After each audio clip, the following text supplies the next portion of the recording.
Hey everybody, and welcome to my N5 series in the SP404 Mark II, where I cover a topic in about 5 minutes. This is session 51.13, and we're still plowing through firmware 3.0. So, what do we have here? Up next, we have the sample is played at the same time as the screensaver is released. I am going to guess that when the screensaver was on, it either had a delay or something when you try and trigger a sample. If we give this a minute, we can give it a try and kind of see what it does, but I don't, maybe I'll downgrade to 2.0 at some point and find out. But I suspect what they're trying to say is if you hit it, it'll play immediately while it's turning off the screensaver. Man, you want it to come on and it just does not come on. How much longer do we need to wait? Well, I'm going to skip that. Oh, there it is. All right, so let's see what happens. Now, it does start playing immediately, so we've got that. There is that for us. Another fun thing is we play it. We've added remain. So you can see here on the third line down, it is showing how much time is left for what's playing. I think that's handy. I could see that being valuable if you're DJing out and trying to just play stuff and see what's going on. So cool. What else do we have? A preview is now played when a sample is selected in copy, delete, exchange, pad link, mute group operations. So I think that's just saying if you go copy, you get to like hear it while you hold it down, which I think that's handy. So it's doing that whether you're doing copy, delete, exchange, pad link, or mute group. Nice. So at least you can kind of hear what you're working with instead of having to have a notepad off to the side and try and figure out what the heck is going on. Next up, added audio file preview playback function when importing samples from the SD card. I did notice this when I was doing an import earlier today. And let's say we just go sample. I've got, I don't know, I got a bunch of tracks. This is like my stuff that I did for just a fun DJ project a while ago. Oop, let's turn that down. Sorry, didn't mean to blast your ears, but you can see here, just did a little sample. It's just playing a little bit of the track, so you at least get a sense for what it is. Obviously, it's going to do the same thing for samples. So I think that's handy. I like that feature. We also have, let's see, added a function to scroll the file browser at high speed when importing samples from the SD card. So in the file browser, hold down mark and turn the volume knob. Let's go back over. Let's go check that out. Sample, we'll go tracks. So it says hold down mark, and yeah, that goes like way faster. So if you know what you're looking for a file name or something, or you have like a bunch of kicks, then hats, and then snares, hold down mark and you can scroll through it much faster. That's nice. Supports a SD cards up to 1 terabyte. It says here they want you to format it on the Mark II. I'm not so sure about that, but let's do this. I think I've got an SD card here. It's 512. I'm just curious. That's what I use in my MPC. I'm just curious if it can actually see it or not. Go import unsupported SD card.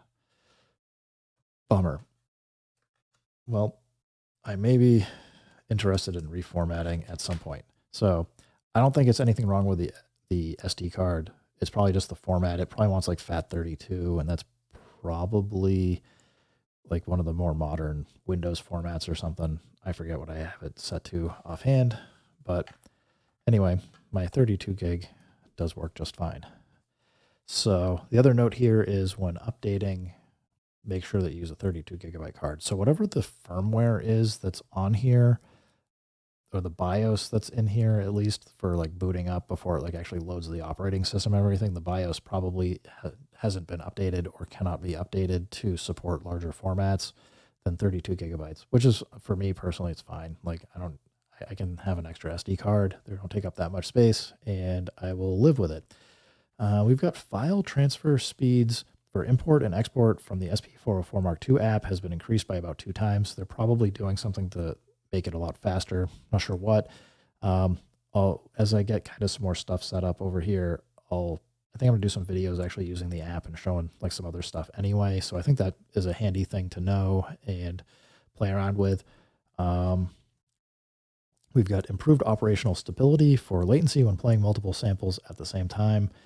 By holding down the value knob and pressing the subpad button, you can minimize variations in pronunciation. I have no idea what that means. So might have to reach out and ask somebody what the heck that's supposed to mean. But I do think that the latency improvement could be helpful. There might have been something going on where if you played like 3 pads at the same time, it might have been like whatever event or whatever is happening in the operating system, it may have lagged a tiny bit on some of them.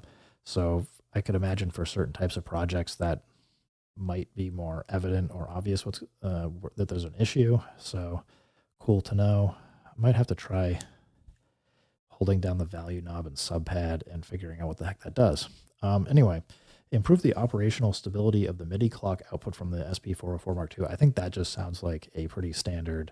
They made some timing adjustments so that if you're clocking from the SP404 Mark II to another device, it will be more stable. Probably had something to do also with some of the bend changes they made in DJ mode, because those things can be notoriously difficult to keep things as you're you don't want a jittery clock, and if you start making adjustments to the timing by like slowly increasing or decreasing things, it can really confuse other devices. So I think that's probably a nice thing to have. Actually, I'm sure it is.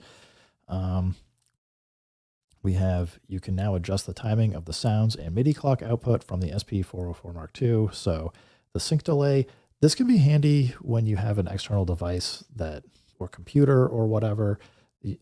I'm assuming that this is going to be very similar to like plug-in delay compensation, like on Ableton Live or other DAW software. Basically what's happening is things are getting processed and get out of sync a little bit, and it's a very consistent amount of time. And I'm guessing that this is something where you can go make some adjustments to the timing of how the 404 Mark II is operating, just so that you can it'll just help you keep in time. Like if you're consistently out of time, and this looks like you can go from 0 to 20 milliseconds. So much more than that, it's probably kind of hard. And last but not least, we've got the change the startup screen. I've rebooted a few times, but I know you guys have seen it.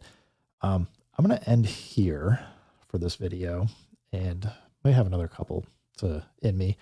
But that's all of the release notes other than the bug stuff, which I'll get to in the next video. Anyway, guys, keep making music, keep having fun. If it sounds good, it is good, and peace.